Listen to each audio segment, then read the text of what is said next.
जय शिवराय, जय भीम, बिस्मिल्लाहिर्रहमानिर्रहीम, अल्हम्दुलिल्लाहि रब्बिल आलमीन, इय्याका नअबुदु इय्याका नस्तईन, इन्ना फतहना फतहुम मुबीन, अल्लाहुम्मा सल्ली अला सय्यदना शफीअना मुहम्मद व बारिक सल्लीम।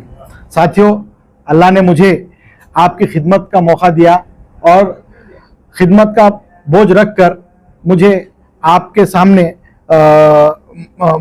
सामने एक ने अल्लाह ताला ने एक ने आज विधानसभा के इलेक्शन एक ने लड़ने के लिए मुझे अल्लाह ताला ने चुना है।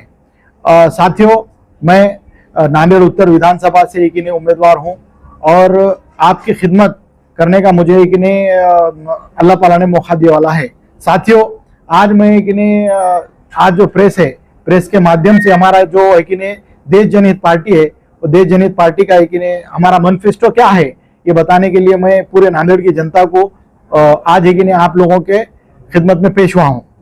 आज हमारा जो मैनिफेस्टो है, ये मैनिफेस्टो एक ने हम सबसे पहले जो शेतकरी वर्ग है, तो शेतकरी वर्ग के लिए एक ने हमारा है ना जो उनके जो पानी नहीं मिलता उनको साल के 12 महीने, तो हमारे देश जनहित पार्टी ने एक ने जो भी हमारे पूरे महाराष्ट्र के अंदर उम्मीदवार है और देश जनहित पार्टी के माध्यम से हम पूरे शेतकरी को साल के 12 महीने पानी मिलना, ऐसा हम करेंगे। एक जलतारा प्रकल्प बोल के हमारी एक विचारधारा है, जो विहिर के बाजू में रहेंगे और विहिर एक उससे पानी मिलेगा। दूसरी बात, हम पूरा का पूरा एक जो भी हमारे को देश जनहित पार्टी को अगर अगर पूरे महाराष्ट्र से अगर लोग अगर महाराष्ट्र की जनता चुन के देती है तो हम सबसे पहले ना पूरा कर्ज जो है किसानों का हम माफ करेंगे। दूसरी बात, जो लाइट बिल है पूरा का पूरा किसानों का एक माफ किया जाएगा। तीसरी बात, जो बी बयाने हैं हमने उसकी एक अरखड़ा बनाया वाला है, जिसके माध्यम से हम बी बयाना है ना मुफ्त देंगे, ताकि है ना जो शेतकरी है उनके पास है ना साल के 12 महीने है कि नहीं दिवाली हो, ऐसा हम कुछ है हमारा एक प्लान है। साथियों, दूसरा एक हमारा जो मैनिफेस्टो है, प्रत्येक समाज जो है अपने पास एक नांदेड़ में देखते कि अलग अलग एक माध्यम से एक जो भी स्कूल कॉलेज है, तो ये सब एक हाई प्रोफाइल हो गया। बच्चों की पढ़ाई जो मिडिल क्लास फैमिली है, गोर गरीब कष्टकरी है, उनके वास्ते पढ़ाई नामुमकिन हो गया। लेके कॉलेज स्कूल में ना 80,000 90,000 रुपए साल के ले रहे। तो साथियों, मैं एक छत्रपति शिवाजी महाराज के नाम से एक नांदेड़ में एक स्कूल कायम करूंगा, जिसमें 1ली से 12वीं तक मुफ्त हाई प्रोफाइल है ना एजुकेशन देगा। वैसे ही बहुजन समाज के लिए मैं एक डॉक्टर भीमराव अम्बेडकर इनके नाम से एक अकेडमी लगाऊंगा, उसमें भी 1ली से 12वीं तक ना मुफ्त हाई प्रोफाइल एजुकेशन देगा। उसी तरीके से मैं डॉक्टर APJ अब्दुल कलाम साहब के नाम से देगलूर नाका जो परिसर है, वो परिसर में 1ली से 12वीं तक है कि नहीं उनको मुफ्त हाई प्रोफाइल स्कूल के लिए ना पूरा मेरे कार्यकाल के अंदर मैं काम कर दूंगा। चौथा, हजरत टीपू सुल्तान जो रहमतुल्लाह अलैह है, उनके नाम से मैं एक लाइब्रेरी बनाऊंगा, जिसके माध्यम से नांदेड़ की जो जनता है वो जनता को मालूम हो कि हजरत टीपू सुल्तान का देश की आजादी में और भारत की भूमि के लिए उनका क्या योगदान है, अंग्रेजों से उन्होंने कैसी लड़ाई ली है और कैसा शहीद हुए, और उनके बारे में पूरी जानकारी के लिए एक लाइब्रेरी कायम करूंगा। पांचवा, नांदेड़ में आप लोग देखते हैं कि जो भी इंजीनियर बच्चे हैं, वो इंजीनियर बच्चे सिर्फ घंटेवारी के फाइलें लेके घूम रहे। क्यों? तो उनके माँ बाप पढ़ा रहे, इतना इंजीनियर बनना नामुमकिन सी बात है, और वो इंजीनियर बनने के बाद भी बेकार घूम रहे बच्चे। तो मैं नांदेड़ में मेरे कार्यकाल के अंदर बच्चों को IT हब बना के दूंगा। फिर उसके बाद नांदेड़ से आप लोग देखते हैं कि मुंबई, पुणे और हैदराबाद जाने आने के लिए ऐसे ट्रेन हो गए वाले कि नांदेड़ को पूरा ब्लैक लिस्ट में डाल दिया वाला है पूरे महाराष्ट्र से। एक भी देवगिरी देखेंगे तो उसके अंदर आपको लैट्रिन बाथरूम की सुविधा नहीं है। ट्रेन एकदम खस्ता हालत में चल रही है, एकदम उसका कोई वैल्यू नहीं रहा। समझो, टिकट तो पूरे रिजर्वेशन जो सबको लागू हो रहे वो अपने को भी लागू हो रहे, मगर सुविधा के नाम पे नांदेड़, हैदराबाद, पुणे के लिए रेलवे एकदम साफ सफाई वाली नहीं, खराब रेलवे है। तो वो मैं अच्छी साफ सुथरी रेलवे नांदेड़ में लेकर आऊंगा। तीसरा, नांदेड़ में जो विमान सेवा है, आप लोग देख रहे कि एक विमान सेवा है स्टार कंपनी का विमान सेवा है। तो इससे भी अच्छे कंपनी में नांदेड़, हैदराबाद, पुणे और मुंबई के लिए मैं जल्द से जल्द मैं चालू करा के दूंगा मैंने आने के बाद। उसके बाद सर साथियों, नांदेड़ में जो बढ़ते हुआ क्राइम है, वो बढ़ते हुआ क्राइम में ना डायरेक्ट है ना जीरो रेशो पे लेके आऊंगा मैं। इसकी मैं आप लोगों को गारंटी दे रहा हूँ।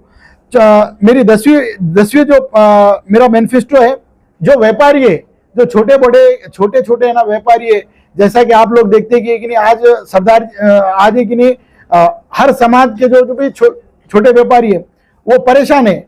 20,000 25,000 का वो 50,000 वो ब्याज भर रहे। तो मैं ये जितने भी है कि नहीं उनको एक अच्छी बैंक से सही सिस्टमेटिक तरीके से उनको सस्ते दरों पे कि नहीं मैं छोटे व्यापारियों को लोन पर्सनल दिला के दूंगा उनको, और जब तक लोन नहीं मिलेगा मैं खामोश नहीं बैठूंगा उनको। और तीसरा जो है कि नहीं मिडिल क्लास व्यापारी है उनके लिए भी मैं अच्छे से अच्छी सुविधा है कि नहीं बैंक का वगैरह, और उनको एक आजादी से व्यापार करना वो हिसाब से मैं ना उनको सब सुविधा करा के दूंगा। रोजगार के लिए नांदेड़ में आप लोग देख रहे हैं कि MIDC पिछले 40-50 साल से बंद है, और वहां पे जितने भी फैक्ट्रीज थे वो एक नहीं आप लोग देख रहे कि नांदेड़ के बड़े बड़े नेताओं ने एक नहीं उनको गुत्तेदारी नहीं मिल रही या कमीशन नहीं मिलने की वजह से पूरा का पूरा वो बंद कर दिया वाला है। तो मैं पूरा मेरे कार्यकाल के अंदर MIDC में अच्छे से अच्छे फैक्ट्री लाके रोजगार उपलब्ध करूंगा। उसके बाद मैं नांदेड़ में आप लोग देख रहे हैं कि जितने भी मुस्लिम एरिया है तो मुस्लिम एरिया में है ना गुंटेवारी बिल्कुल भी नहीं है, तो पूरे मुस्लिम एरिया में है ना मैं गुंटेवारी है कि नहीं फ्री ऑफ कॉस्ट जो महसूल शासन का है वही भरना, और गुंटेवारी आपको डायरेक्ट आपकी रजिस्ट्री होंगी और रजिस्ट्री के बाद डायरेक्ट आपको गुंटेवारी मिलेगी। मैं ऐसी सुविधा करके दूंगा। और जो पिछले 4-5 सालों से भी गुंटेवारी बंद है वो पूरी की पूरी गुंटेवारी है कि नहीं मैं कराने की कि नहीं आपको है ना वादा करता हूं। उसके बाद साथियों ये हमारा है कि नहीं मैनिफेस्टो है जो धर्मनिरपेक्ष है ना मैनिफेस्टो है, तो इस माध्यम से हमारा मैनिफेस्टो हम है कि नहीं हमारे देश जनहित पार्टी के माध्यम से दे रहे हैं।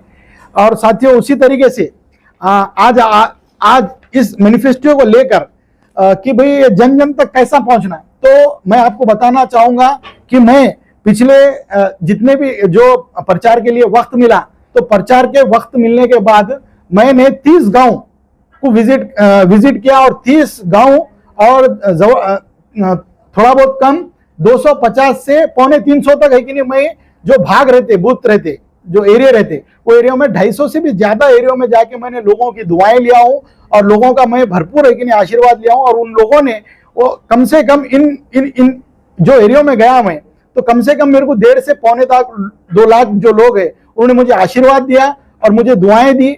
और एक पढ़ा लिखा आदमी विधानसभा में जाना चाहिए, उनके सब लोगों के विचार थे।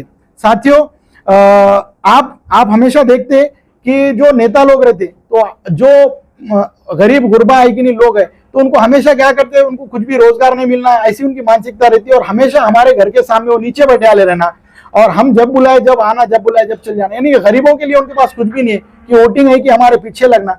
तो साथियों ये गरीबी जो है मैं पूरी तरीके से मेरे कार्यकाल के अंदर जितना हो सकता मेरे से तो उतना मैं ना कम करा के दूंगा।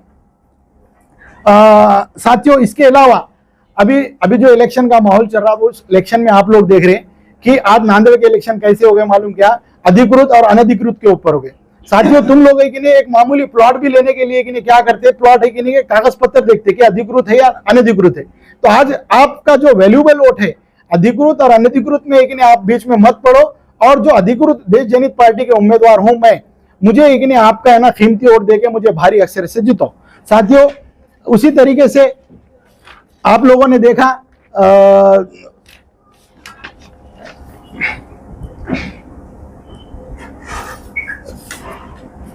आप लोगों ने ये देखे वाला है कि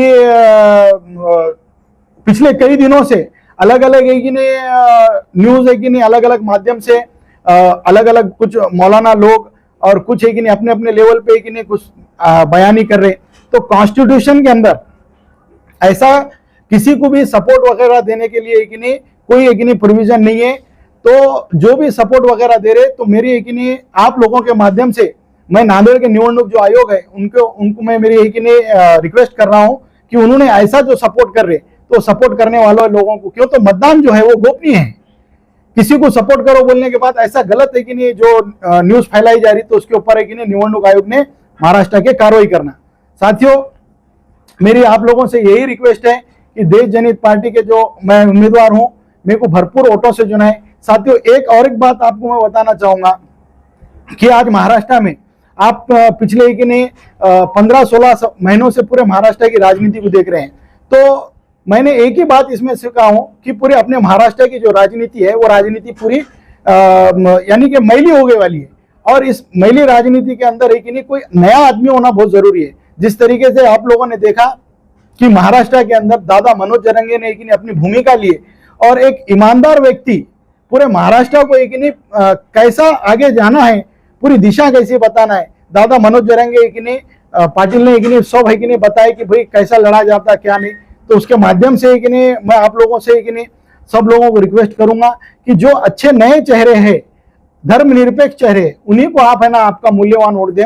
और मुझे भारी अक्षर से मेरी निशानी स्कूल बैग है और अनुक्रमांक 8 के ऊपर आप बटन दबाकर मुझे भारी अक्षर से जिताएं। आपको और आपकी पार्टी को कितने लोगों का समर्थन है? समर्थन हमारी देश जनित जो पार्टी है, हम अपने परबल पे एक नहीं लड़ रहे हैं, हमें किसी का भी समर्थन नहीं है। और हमारे को एक नहीं जो समर्थन वाले हैं, हमको ये पूरे प्रेस को मालूम है कि समर्थन कैसा दिया जाता, क्या दिया जाता। तो हमको समर्थन में नहीं पड़ना है, क्योंकि हम किसी के समर्थन में पड़ेंगे तो हमारी ईमानदारी पे शक होगा।